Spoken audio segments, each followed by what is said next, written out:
Grow, welcome back to South Africa, and this is South African Prepper, 21st of May. The news is hot. You know, when you flip-flop so much that flip-flopping, if it was an Olympic sport, Cyril Ramaphosa would win a gold medal. So last night, he had a meeting with Elon Musk, and Elon Musk and Starlink suddenly has exemption from the BEE system.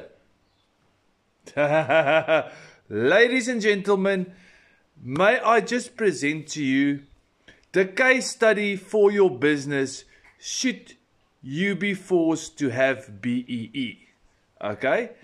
This will be a groundbreaking event when it comes to, and I do apologize, the sun just came out quite heavily.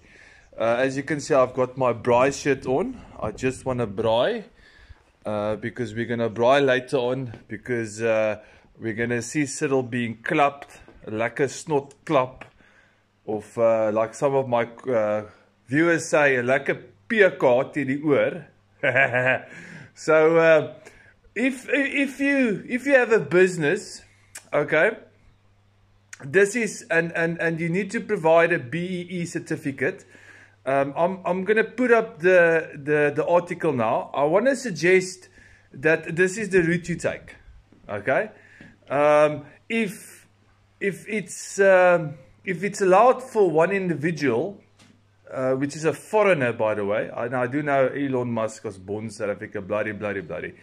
If it's allowed for a foreign company, maybe it's allowed for South Africans. Ladies and gentlemen, groundbreaking news today, brought to you by Cyril Ramaphosa, and thank you Elon Musk for keeping the pressure up. Guys, please like, share and subscribe, and have a lekker braai day.